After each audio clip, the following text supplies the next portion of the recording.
കേൾവിക്കുറവ് കാരണം നമുക്കൊരു അപകടം വരും എന്ന് പറഞ്ഞാൽ നമുക്കത് കോമഡി ആയിട്ട് തോന്നും.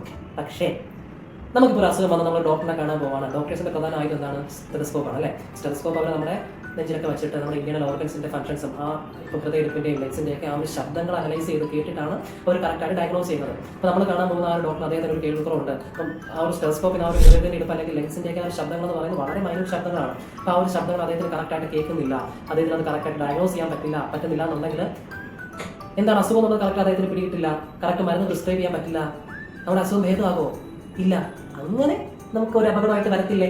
അതാണ് ഞാൻ ഇനിഷ്യലി ഉദ്ദേശിച്ചത്. ബട്ട് അല്ലേ, ഇപ്പോൾ ഡോക്ടേഴ്സ്, ഇപ്പം ഒരു കേൾവിക്കുറവുള്ള ഒരു ഡോക്ടർ അവർക്ക് എങ്ങനെ ഈ കാര്യങ്ങൾ ചെയ്യാൻ പറ്റും? പ്രത്യേകിച്ച് സ്റ്റെതസ്കോപ്പ് യൂസ് ചെയ്യുമ്പോൾ. കാരണം ഇപ്പോൾ ഓൾറെഡി അവർ ഹിയറിംഗ് എയ്ഡ് വച്ചിട്ടുണ്ടെന്നുണ്ടെങ്കിൽ ഓക്കെ, കമ്മ്യൂണിക്കേഷൻ നമുക്ക് അവിടെ ഈസി ആക്കാൻ പറ്റും. പക്ഷേ ഹിയറിംഗ് എയ്ഡ് വെച്ചിട്ട് വീണ്ടും സ്റ്റെതസ്കോപ്പ് വയ്ക്കാൻ പറ്റില്ലല്ലോ. അച്ഛനെ ഒരെണ്ണമല്ലേ വയ്ക്കാൻ പറ്റുള്ളൂ. കാരണം ഓൾറെഡി ഹിയറിംഗ് എയ്ഡ് ചെവിയിൽ ഇരിപ്പുണ്ട്. വീണ്ടും ആ സ്റ്റെതസ്കോപ്പ് എങ്ങനെ ചെവിയുടെ അകത്തോട്ട് വയ്ക്കും? എങ്ങനെ വയ്ക്കും? അവിടെ നമുക്ക് ആക്ച്വലി രണ്ട് വഴികളുണ്ട്. ഒന്ന്, നമുക്ക് ഡയറക്റ്റ് ചെവിയിലോട്ട് വയ്ക്കുന്ന സ്റ്റെതസ്കോപ്പിന് പകരം ഓവർ ദ ഹെഡ്ഫോൺ സ്റ്റെതസ്കോപ്പുകളുണ്ട്. അതായത് നമുക്ക് ഇങ്ങനെ കവറായിട്ട് നമ്മുടെ ഹെഡ്ഫോൺ വയ്ക്കുന്ന പോലെ നമുക്ക് സ്റ്റെതസ്കോപ്പുകൾ യൂസ് ചെയ്യാൻ പറ്റും. അപ്പോൾ ഓൾറെഡി ചെവിയിൽ ഹിയറിംഗ് എയ്ഡ് വെച്ചിട്ടുണ്ട്, അതിന്റെ പുറമെ സ്റ്റെതസ്കോപ്പിന്റെ ആ വള്ളിയുടെ ഹെഡ്ഫോൺ ഇങ്ങനെ കവറായിട്ടിരിക്കും. അതെനിക്ക് എഫക്റ്റീവായിട്ട് തോന്നുന്നില്ല. രണ്ടാമത്തെ ഒരു ഓപ്ഷൻ ഉണ്ട്. അത് നമുക്ക് ഈ സ്റ്റെതസ്കോപ്പ്, ഡിജിറ്റൽ സ്റ്റെതസ്കോപ്പുകളുണ്ട്. ഈ ഒരു ഡിജിറ്റൽ സ്റ്റെതസ്കോപ്പുകൾ നമുക്ക് ഹിയറിംഗ് എയ്ഡുമായിട്ട്, എല്ലാ ഹിയറിംഗ് എയ്ഡും അല്ല, ഇപ്പോൾ ഫോണാക്ക് എന്ന ബ്രാൻഡിന്റെ ഹിയറിംഗ് എയ്ഡ്സ് ഒക്കെ ആണെങ്കിൽ നമുക്ക് ഡിജിറ്റൽ സ്റ്റെതസ്കോപ്പുകളുമായിട്ട് കണക്ട് ചെയ്യാൻ പറ്റും. നമ്മൾ ഫോൺ ബ്ലൂടൂത്ത് വഴി കണക്ട് ചെയ്യുന്ന പോലെ തന്നെ ഇതിന് വേണ്ടി സെപ്പറേറ്റ് ഡിജിറ്റൽ സ്റ്റെതസ്കോപ്പുകളുണ്ട്. അത് ഈ പറയുന്ന ഹിയറിംഗ് എയ്ഡുകളുമായിട്ട് കണക്ട് ചെയ്യാൻ പറ്റും. സോ ദാറ്റ് ഒരു പേഷ്യന്റ് നോക്കുമ്പോൾ ഈ ഡിജിറ്റൽ സ്റ്റെതസ്കോപ്പും ഹിയറിംഗ് എയ്ഡ്സും ആ ഒരു ഡോക്ടർ ഹിയറിംഗ് എയ്ഡ് യൂസ് ചെയ്യുമ്പോൾ ഹിയറിംഗ് എയ്ഡ് ഓട്ടോമാറ്റിക്കലി പെയർ ആയിരിക്കും, ബ്ലൂടൂത്ത് കണക്ട് ആയിരിക്കും.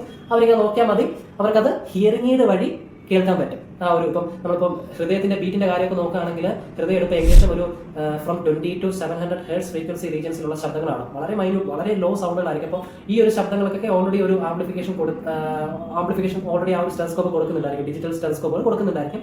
അത് സ്ട്രീം ചെയ്ത് ഹിയറിംഗ് എയ്ഡ് കൂടെ തന്നെ ആ ഡോക്ടേഴ്സിന് അത് കേൾക്കാൻ പറ്റും. ഓക്കെ, സോ യെസ്, ഇതൊരു പുതിയ ഇൻഫോ ആണെന്ന് ഞാൻ വിശ്വസിക്കുന്നു. ആക്ച്വലി ഇത് എനിക്കും ഒരു പുതിയൊരു ഇൻഫോ ആയിരുന്നു. എൻ്റെ പ്രിയ സുഹൃത്ത് mister Aman Ashok,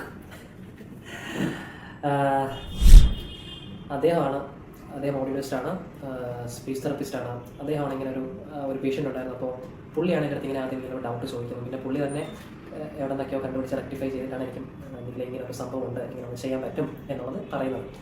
so I just wanted to share that. Okay.